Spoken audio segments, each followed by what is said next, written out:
Welcome, fellow YouTubers. My name is Derek, and this is the Luminaries Research Project channel on YouTube. And today's video is entitled, Why Use the Moon for the Beginning of a Biblical Month? This is my second video in a series that I'm doing, just exploring the luminaries that are listed in Genesis 1:14, the sun, the moon, and the stars. So if you haven't done so already, please go back and watch this video entitled The Sun, the Moon, and the Stars Calendar Basics, a tour of the biblical luminaries. This video, I go over things a little more of like an overview. And so this one would definitely be helpful to watch before this video, because this video kind of dives deeper into the moon a little bit more. And so if you haven't watched that, I would suggest stopping the video now, going and watching that, and then coming back to this one after you're done. So the question here is, why would we use the moon as a marker for the beginnings of our biblical month? Well, we can observe that God, or I'm going to call him Yahweh, or some people say Yahweh or Yahuwah, instructed Israel in the Torah, the law of Moses, to observe the first day of each month by blowing trumpets over burnt offerings and sacrifices. And that's found in Numbers 10 and Numbers 28. And we would use this day, this special day, to observe feast days. So how can we find this special day? So I just want you to kind of put that in the back of your head and park that for a second. And how would we find that? And we're gonna go over that here soon. The second point here is we are commanded to observe Yahweh's feast days, and more on that in Leviticus 23. These dates would need a beginning of a month. So is there anything that's easily seen each month that could help us locate these important days? And I think that's a legitimate kind of question within a question. If the Father has us count certain days, like the evening of the 14th, do Passover, the first day of the month on the 7th month, blowing the trumpets, things like that, then we have to be able to find those dates. And we're going to talk more about that as we go. My third point here is we will also take a look at ancient cultures, especially ancient Hebrews, and how they mark their beginnings of months with the moon. And we will also explore clues found in other languages that show us the truth about the moon. We will also explore how the moon is feminine and symbolizes motherhood, and how this works together with the sun and the stars as a heavenly family. Finally, we will discuss the claim that the word for moon in Hebrew, Ureach, has no link to the Hebrew phrase Rosh Kodesh, the beginnings of the month. And we will discuss why this is being done and erroneously passed around, mainly online. I see it a lot on social media, where people that really just go by the solar-only calendars, the Enoch calendars, the Zadok calendars, they like to pass this information around that the moon is unclean, the moon is wicked, the moon is dark, the moon is not to be looked at, we're only supposed to look at the sun, and they back that up by saying all the Bibles are incorrect. Rosh Kodesh, when it's translated as new moon, that's incorrect, and there's this huge conspiracy, and the Masoretes wrote this, and they changed the wording, and all this stuff. So we're going to go into that as we go. So, what does Scripture define as the marker for the first day of the month? So here's where we have to start. We have to start with Scripture. We have to start with the quote-unquote canon. What does Scripture define as the marker? So we're going to talk about that. So Numbers 10:10, also in the day of your gladness, in your appointed feast, and at the beginning of your months, you shall blow the trumpets over your burnt offerings and over the sacrifices of your peace offerings, and they shall be a memorial for you before your God. I am Yahweh your Elohim. Okay. Elohim is just another word for God or a mighty one in Hebrew. So we can see that the word appointed feast is used here. This is the Hebrew word moed, which means appointed times. This is the same word used in Genesis chapter 1, regarding the purpose of the celestial bodies assigned or created for mankind on day 4. So Genesis 1:14 says, "And Elohim said, let there be lights in the vault of the sky to separate the day from the night, and let them serve as signs to mark sacred times and days and years." And this is the word moed or moedim for appointed times.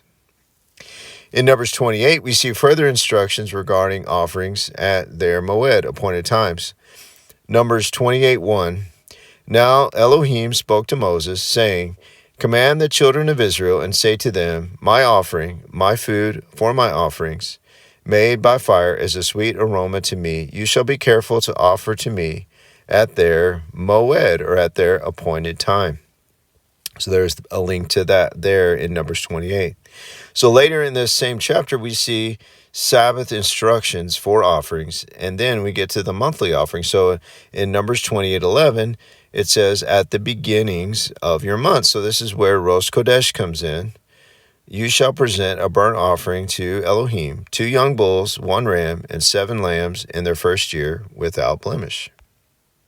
So we can also see this in 1 Samuel chapter 20, where King Saul, in his time, in David's time, Israel observed the new moon, or the beginning of the month. So in 1 Samuel 20, verse 5, "And David said to Jonathan, Indeed, tomorrow is the new moon, the Rosh Kodesh, and I should not fail to sit with the king to eat. But let me go, that I may hide in the field until the 3rd day at evening." So this Hebrew word is Kodesh and means new moon or new month. So we can gather from these verses that we are supposed to mark or observe the beginnings of our months according to Scripture. So these days were for feast days, trumpet blowing, and offerings. These special days are also the months and are also set up the months and are markers for the feast, especially the Feast of Trumpets, as that's the day that's on the actual first day of the 7th month. So again, we kind of parked this question a while back. How can we find this special day? Remember, we are told in Genesis chapter 1 that the celestial bodies are for appointed times. They're for the moed. So which celestial body specifically has this job? So do we use the sun for the moed? Do we use the moon? Do we use the stars? Do we use all 3? Like, how does this work? So we're going to just let Scripture define this here. So let's read Psalms 104:19 together. Psalm 104:19, He, Yahweh, appointed, that means He made or committed, the moon, literally the moon, 4 seasons for the moed, for the appointed times. The sun knows it's going down. So I'm going to read that again. He, Yahweh, appointed the moon for the feast. And that's literally what it says. In other translations, we see it translated like this. This is the Good News translation. You created the moon to mark the months, and the sun knows the time to set. In the Wycliffe translation, we read, He made the moon into times. The sun knew his going down. Thou hast made the moon for telling time, or months, and the sun, it knows it's time to go down and when to set. So which is it? Is the moon for moed, the appointed times, or is it for the months? And the answer is both. Both are actually appointed times. Remember back to our instructions given in Numbers for the observance of the offerings.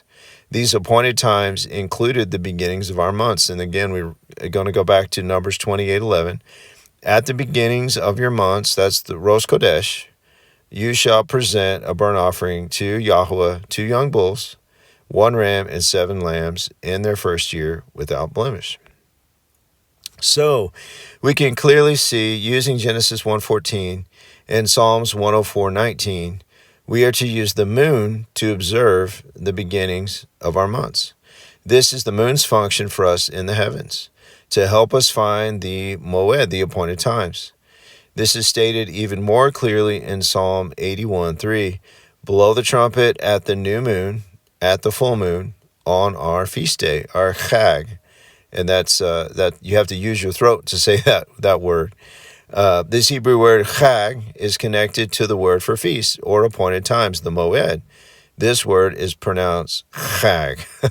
And it's fun to try. If you haven't ever tried to say that word, especially if you're at home, you can go ahead and just say it and no one's going to judge you, right? I'm probably saying it incorrectly myself, but it's just kind of a fun thing to do with your throat. We can see this connection with the offerings instructions in Numbers 10 and 28, and the connection with the moed, the appointed times, and this word for feast day in the book of 2 Chronicles. So in 2 Chronicles chapter 8, verse 13, it says, even after a certain rate every day, offerings according to the commandment of Moses, on the Sabbaths, and on the new moons, the Rosh Kodesh, and on the solemn feast, the moed, appointed times, 3 times in the year, even in the feast of the chag of unleavened bread, and in the feast of weeks, and in the feast of tabernacles. So since these feasts, the appointed times, and the feast days, so the appointed times and the chags, instructions mostly begin by counting from the first day of certain months. You would have to use the moon to make sure you were celebrating these feasts and festivals on the correct day. This would need to be known because all males had to travel and make arrangements to appear before Yahweh in Jerusalem 3 times per year.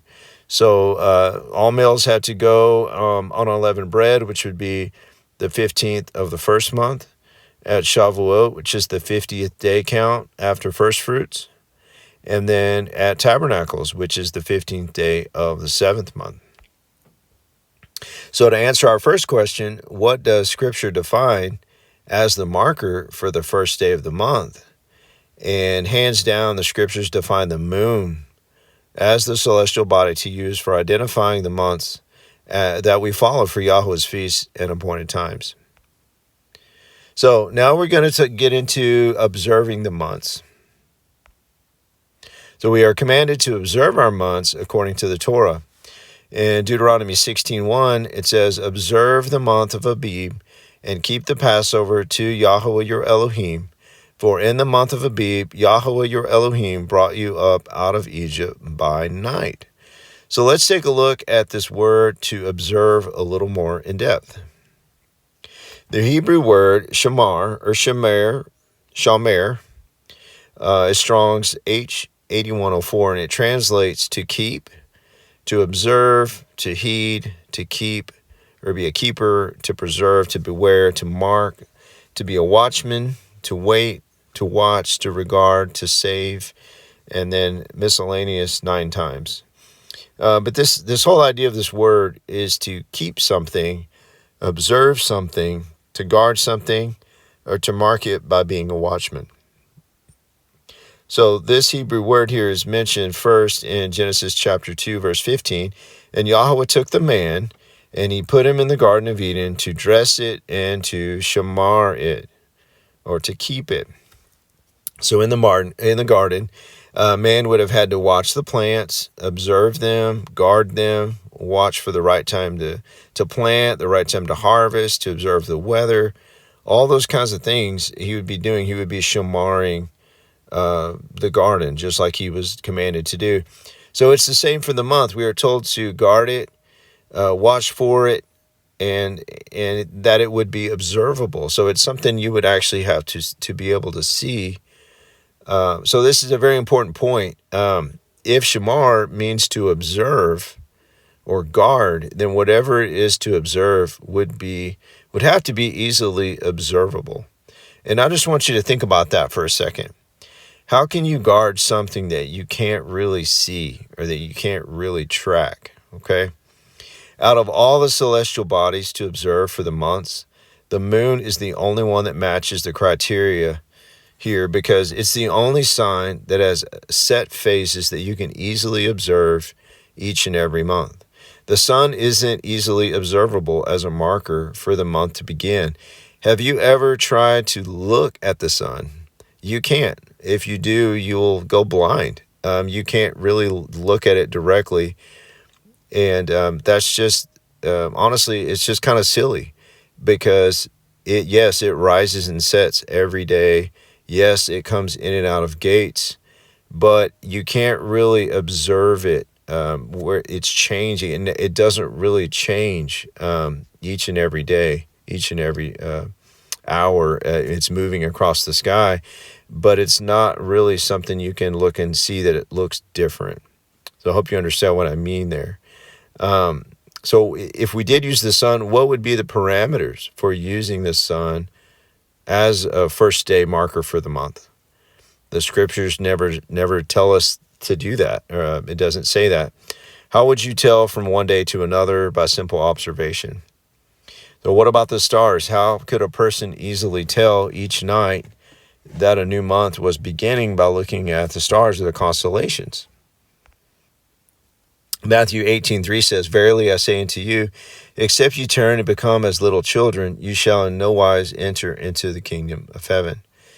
So this instruction from the Messiah, yes, I believe it's talking about repenting and becoming humble and becoming like children. But if you look at it from this point of view, from thinking about the sun, moon, and stars, what would a little kid see? What would a child think about this topic? Which one would they choose? So which celestial body would most children see? In all the instructions given for the beginnings of our months, wouldn't our loving Father give us an obvious sign? A sign that is consistent and easy to shamar, easy to observe? Or would he try and hide the sign and confuse us? Now just think about that for a second. So we can clearly see by the brightness of the moon and how the moon cycles about every 30 days, each cycle, that the moon is the only candidate for being the celestial body where anyone can easily shamar or observe or watch or guard for the beginnings of our months. It only makes perfect sense that the creator of the universe would give us such a sign so that we can mark or shamar our beginnings of months for his feast days, for his appointed times. So now we're going to examine some ancient cultures and their months. So there are some ancient lunar-based calendar systems, and I'll kind of get in a minute why I'm bringing these up. So we've got, ancient Babylon was on a lunar system. Seems originally the Babylonians, the Sumerians, the Mayans, the Rig Veda in India. Rome was originally on a lunar system. The Islamic calendar was and is still completely lunar-based, even today. And then most Native American tribes recognize the moon, the full moon, specifically, as the beginning of their next time frame. So they didn't exactly have months. They just had a concept of a month. Example, strawberry moon, wolf moon. So on this slide, you'll see more about that. I just think this is really interesting here to think about how they would just observe, like almost like children, just very, very easy to understand, just something that's out there. Like in January, you hear the wolves howling, so a lot of the tribes called it the full wolf moon. Or in February, you get a lot of snow, so they would call it the snow moon.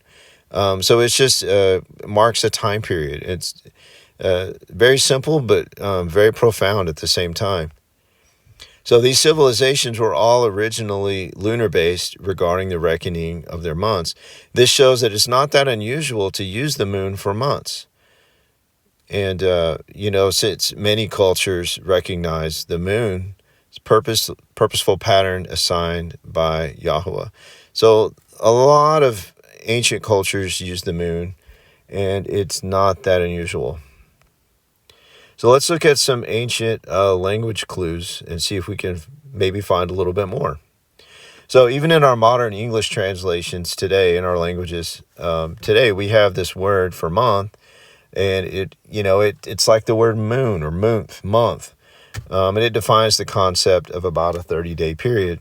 So let's look at this word. The English word moon originates from Old English mona, which itself stems from Proto-Germanic mino, ultimately tracing back to Proto-Indo-European meaning moon, month, and related to the root me, meaning to measure. And you'll even see it in the word menstruation. What is menstruation? It is a cycle. You see this in a lot of words. Interestingly, this takes you back to the Greek word for month, The ancient Greek word for month is mean, pronounced mean. So Mean is also was a lunar god worshipped in Asia Minor during Roman times and called the lunar god. This word mean is used 18 times in the Greek New Testament, actually, to account for the word month. So yes, this word is in your Bible in the New Testament 18 times. And here's a few of those times in Luke 1:24. Now after those days, his wife Elizabeth conceived, and she hid herself 5 months. In Luke 1:26, now in the 6th month, the angel Gabriel was sent by God to a city of Galilee named Nazareth. In Acts 7:20, and at this time Moses was born and was well-pleasing to God, and he was brought up in his father's house for 3 means. So we can also see the Greek word selene in the New Testament translated as moon. So this word is used 9 times in the New Testament, such as Matthew 24:29, Mark 13:24, and Revelation 6:12 in regards to coming judgment or tribulation. So Selene was the Greek goddess of the moon. The Greeks divided their months into 12 lunar months. So also interestingly here, about Selene, the Greeks had a legend that Selene fell in love with a beautiful shepherd in Endymion while he was sleeping on Mount Latmos. He asked Zeus to grant him eternal sleep so that she could watch him sleep peacefully. So Selene and Endymion are said to have had 50 daughters together, known as the Menai, the goddesses of the lunar months. So the mean or Menai, the Greek word for months. So do you see how this is related? So the New Testament translates the moon as Selene and then mean for months, but here you have this connection here with their children are the mean or the Menai, which is the connection between Selene, the moon, and the months. So we can clearly see a connection here with the moon and the months according to the ancient Greeks. So together with this adjective neos, meaning new, the noun pneumania, meaning new moon, is seen in Colossians. So Paul writes in Colossians 2:16, so let no one judge you in food or drink, or regarding a festival or a new moon or a Sabbath, which are a shadow of things to come, but the substance is of Messiah. So interestingly, Paul here encourages the believers in Colossae to keep observing the new moon and not to let others judge them. He reminds them that observing the food laws, the Sabbaths, and the feasts via the moon all point to the Messiah. So now I want to talk about for a second, just to kind of just get it out there, and just talk about this symbolism with the moon and motherhood and how this feminine aspect plays her role in the heavenly family. And I want you to think about your family for a second while we're watching this part. So in Genesis 37, we see how the moon is interpreted as the mother. In Genesis 37, verses 9 through 11, then he, Joseph, had another dream, and he told it to his brothers. Listen, he said, I have had another dream, and this time the sun and the moon and the 11 stars were bowing down to me. When he told his father, as well as his brothers, his father rebuked him and said, what is this dream you had? Will your mother and I and your brothers actually come and bow down to the ground before you? His brothers were jealous of him, but his father kept the matter in mind. So immediately Jacob knew his father. He knew and understood that this dream, that he was the son. So the father here is the son. Rachel, his wife here, was the moon. She's the mom. And the children were the stars. In Jeremiah 33, we see how the sun and the moon are in a special covenant, similar to a marriage covenant. In Jeremiah 33, 19 through 20, Yahweh said to me, I have made a covenant with the day and with the night. The sun rules the day, and the moon and the stars rule the night, so that they always come at their proper times, and that covenant can never be broken. This reminds us of Genesis 2, where a man is united to his wife. Genesis 2:24, that is why a man leaves his father and mother and is united with his wife, and they become one. The sun, or the strong man, is the bridegroom. He's the husband and the greater light. Psalm 19:4. Yahweh made a home in the sky for the sun. It comes out in the morning like a happy bridegroom, like an athlete eager to run a race. In Revelation 12, we can see that the woman clothed with the sun, with her seed, first fruit sheath, and the moon at her feet. This is the constellation called Virgo today. Revelation 12:1 and 2. Then a great and mysterious sight appeared in the sky. There was a woman whose dress was the sun, and who had the moon under her feet, and a crown of 12 stars on her head. She was soon to give birth, and the pains and suffering of childbirth made her cry out. This woman is the church, Israel, and shows her authority over the feminine moon and the appointed times. So we can see that the moon, as the lesser light, has a special part to play in determining special times, as any good mother would plan her special times for her family. Removing the feminine moon, like some groups try to do, would be likened to removing a mother's authority from her family. The sun, the moon, and the stars work together, just like any healthy family is supposed to. All of them have their part to play to make everything work together and function properly. And I really, really want, if you haven't gotten anything from my presentation, this is the main thing I want you to think about. I want you to think about your family, your mom and dad, or if you're a husband, or if you're a wife, or if you're a child in a family, how your family would run without your mom. Maybe your mom is there, but she's silenced. Maybe she passed away. But think about what your family would be like without your mom. And this is what we do when we take the moon out of the calendar. When we take the moon out of Yahweh's timing, we're taking out the mother, we're taking out the feminine moon, and we're creating dysfunction. So finally, with this idea of ripping apart the sun from the moon, we will discuss the claim that the word for moon, the Hebrew word Urayak, has no link to the phrase Rosh Kodesh, beginning of months, and why this is being done. So Urayak, it's Strong's H3394, and it literally is translated 26 times as the moon, the literal moon.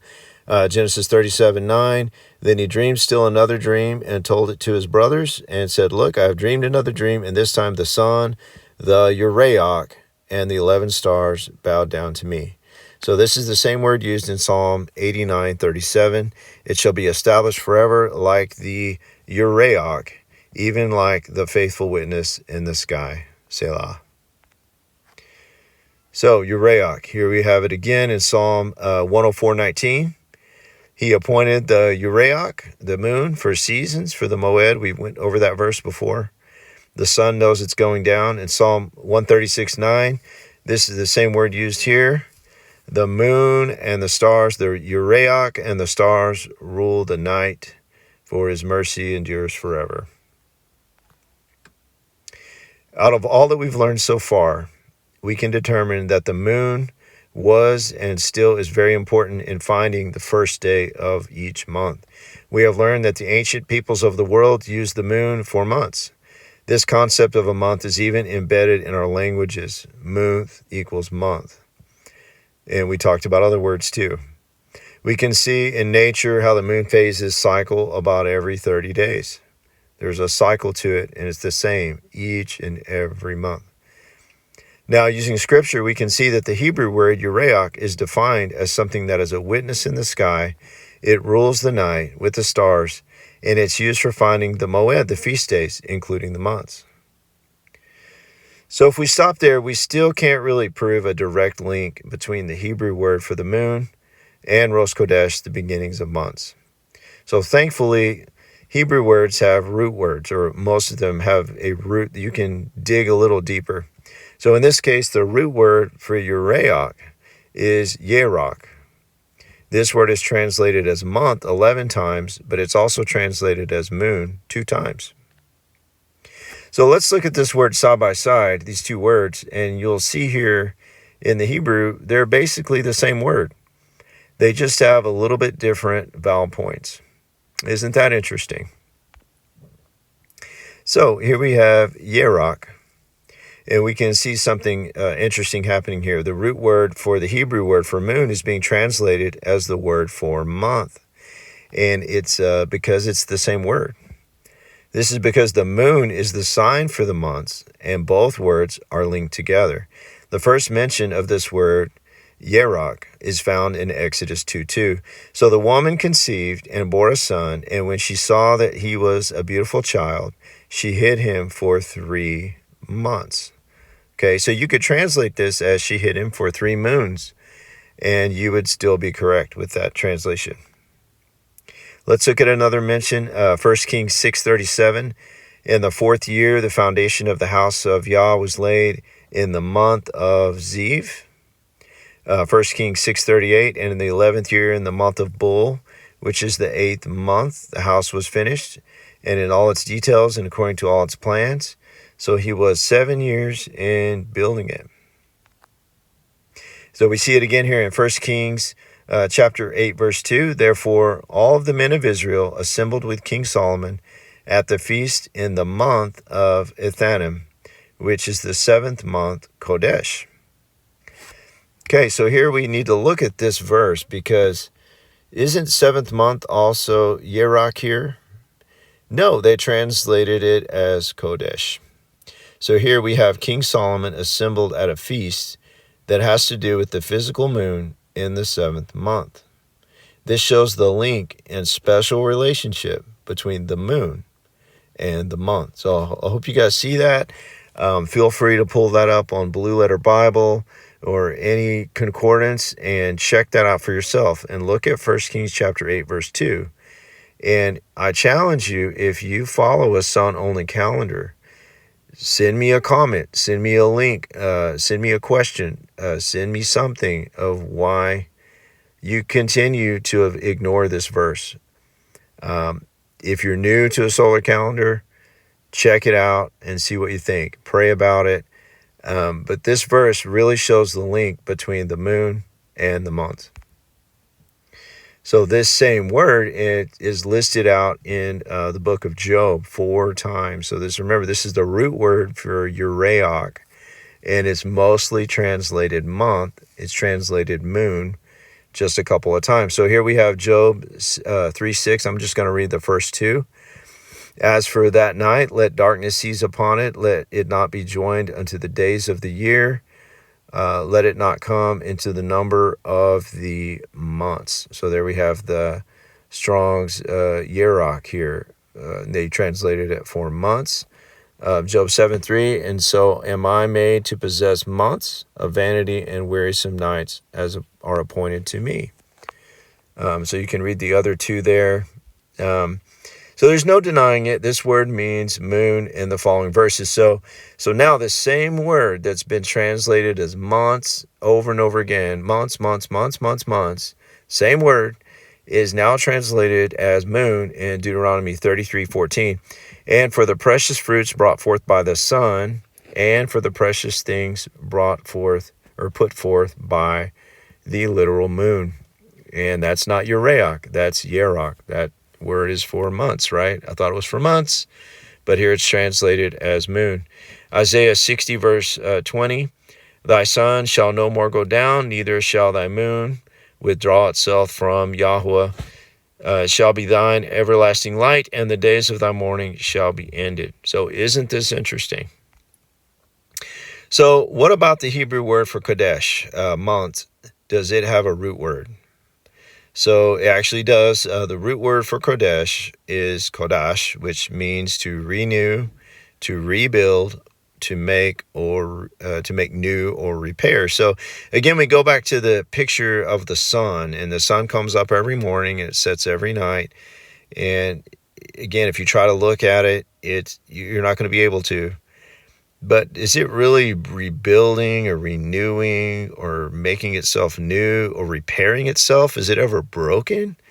I think that's just kind of a straightforward way to look at it when you look at the moon. The moon goes in phases.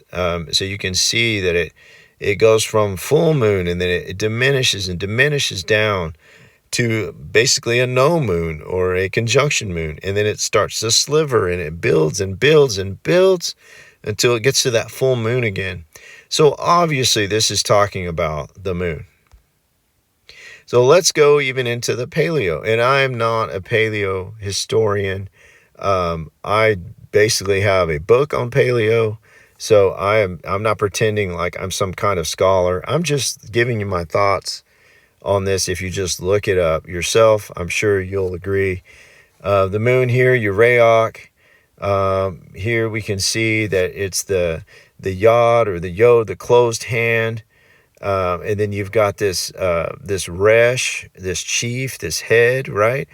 And this tent wall. So if you make a fist with your hand, and I wish I could make a video of me doing that right now, but if you have a fist and you pretend like it's going across that firmament, that dome, or the sky, if you will, and it's the chief, it's the head, and it's going through this tent wall, that's the word for moon. Now the word for Kodesh, you can see that it starts with the tent wall.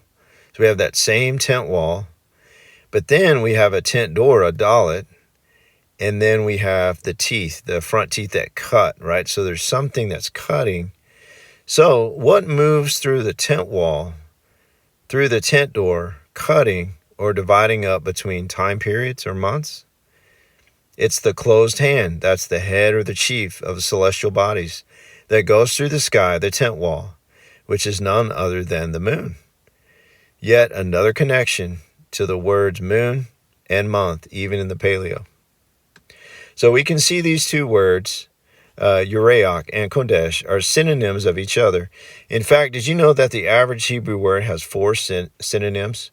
Remember, a synonym is a word that means the same as another word in the same language. So in English, we have a ton of these, happy, joy, begin or start or quick or fast.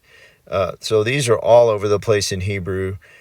We miss this a ton because it's translated into English. There's a lot of wordplay in the original language. Here's one in Amos 5, chapter 5, verse 24. Let justice roll down like waters and righteousness like an ever-flowing stream. So waters and stream here are different words, but they have the same meaning. Very poetic here. So we can see the Hebrew word for moon, Urayak, is connected to the Hebrew word Yerach, meaning month. We can also see that the Hebrew word for month, Kodesh, is connected to the root word Kodash, which means to renew, rebuild, or repair. So putting all this together shows us the concepts of the moon being the sign for the month, and also shows the connection between this sign and the renewing or the rebuilding that the moon phases show us each and every month. So if we go against this interpretation, and I'm not saying going against me, I'm getting this from the lexicons, okay? So you're really going against Strong's, which was published in 1890. You're going against Brown Driver Briggs lexicon, first published in 1906. And you're going against Gesenius's Hebrew Chaldee lexicon, published in 1810. So you're pretty much having to disagree with most scholarship to say that the word for moon is not linked to the first of the month or the feast or the Kodesh. So the question is why did some people do this? Why do they say that these words are not related? And I think this is done in an attempt to discredit the moon. And this is just my opinion. And exalt the sun. So if you discredit the moon, it's done for several reasons. And I think the first overarching reason is that some people, they have eyes open to some truth. So you come into Torah, you're open to understanding that we need to follow the law, that when Jesus died on the cross, you are now free to follow the law, and you're free to let him change you and make you into a new person, and that means following him, right? But some of us, and including me, and I think a lot of us are guilty of this, as we've done that, some of us maybe went into Judaism, and And now we feel misled by that, and rightfully so, because there's a lot of added traditions and false doctrines in Judaism. There's also a lot of beautiful things in that as well. But basically, they're throwing out the baby with the bathwater here, in my opinion. So also, information about the moon and the stars has been lost. Emphasis on the sun is done in an attempt to go with what we know and feel comfortable with. We know about the sun because culturally we are already on a sun-based Gregorian calendar, and we're using to have, we're doing that with our weekday called Sunday, and having sun-focused feast days such as Christmas, Easter, New Year's, and which all celebrate the return of the sun. So this is all just, it's a human nature thing. When we don't understand something, we just go with what we know, with what we're comfortable with. And I get that. I've done that. These things come together in people's minds and hearts as they read extra books. So now we're into the extra books. We're trying to find, we see some things that aren't lining up. And so now we're reading Jubilees, we're reading Enoch, and and I'm not knocking these books. I think that there's some truth in these as well.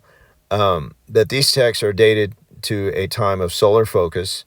Most scholars date these late Greek and pre-Roman time period, and it's just that's the eventual transition away from the lunar base. So all those calendars I showed earlier, you see these transitions over. The Roman calendar, the original Roman calendar was lunar, and then they transitioned. Egypt, they transitioned. Greek, they transitioned. So if you read these texts with these previous sun-only ideas in your mind, these preconceived notions, if you will, then you will read into the biblical text and come to the conclusion that the sun is for all the feasts and monthly signs. And then you will use verses, or you'll see verses about the moon in the biblical canon, and you will either try and discredit them, or you'll just shrug your shoulders and move on, and following what you know. And like I said, it's only natural and understandable. And I'm not attacking anybody. I get it. I do that too. We all do that. But without realizing it, without meaning to. Doing this takes the feminine aspect of the moon out of the inner workings of the sun, moon, and stars, and how they function as a heavenly family. Basically, you're creating, like I said earlier, family dysfunction and calendar confusion. So, however, the facts remain, where the Dead Sea Scrolls were found, there was information about the people at Qumran, and they did seem to be following a primarily solar calendar. So, yes, I admit that. Qumran, the Dead Sea Scrolls, it does appear like they were following some sort of solar calendar. But the community also tracked the moon, and we know this. It's all the scholars talk about this, as well as they were also possessing and utilizing horoscopes as well. If you don't believe me, look it up.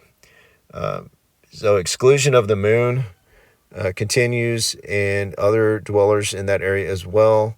So you have these reformers. So if you go back and you read some scholars, they think that the reformers that started the quote-unquote Zadok calendar, Enoch calendar, they actually started the very first year with the moon, with the full moon actually.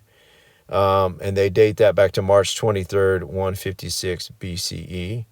There's also another group called the Magharians that were found in the same area in the desert. They were following the moon as well. They were called cave dwellers as well. So there's a lot here. This would be probably an hour or 2 hour video. I would love to delve into this more, but this is just a video, just an overview of the moon. I'm not even talking about a certain phase of the moon at this point, just this whole idea of using the moon to mark the months. And if you'd like to know more about this stuff, research it. But it's amazing that people would see here that the moon was being tracked by the people in Qumran. There's other groups there that were using the moon, but they just continue. They just ignore those things, and they make assumptions and they throw it out.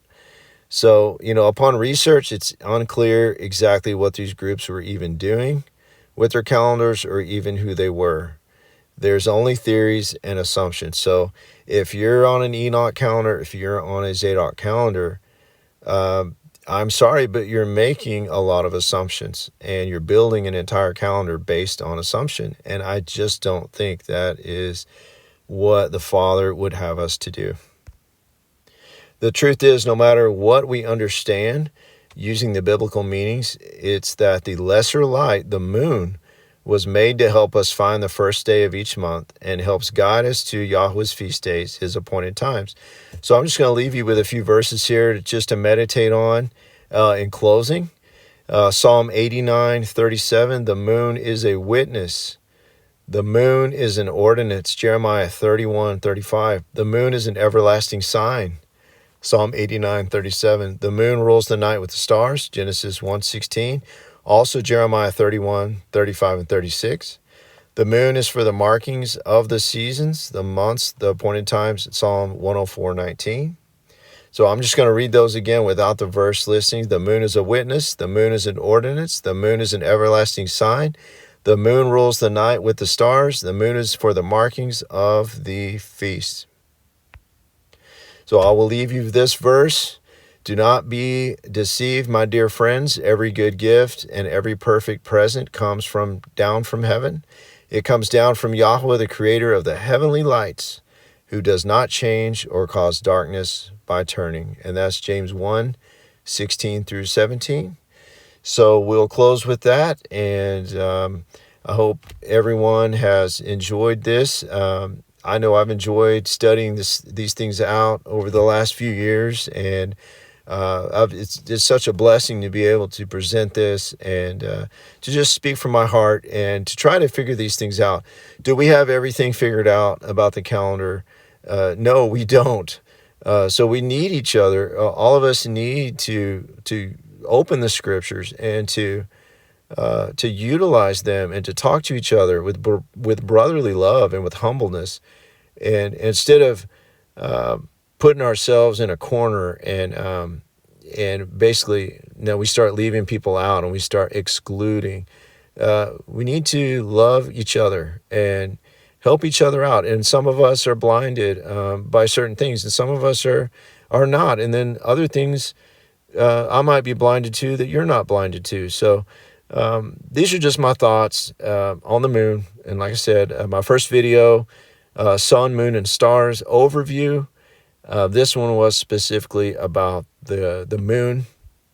And my next video that I would like to make, y'all willing, is going to be a little bit more into the moon, actually. And then I hope to make some future videos on the stars, the constellations, and such. So I hope this video finds you well, and I hope that you have shalom. And if you want to make a comment, if you want to subscribe, keep it respectful, please, on the comments, and let's have a dialogue and see where it goes. And I just hope everybody has a good rest of your day wherever you are watching this. May y'all bless.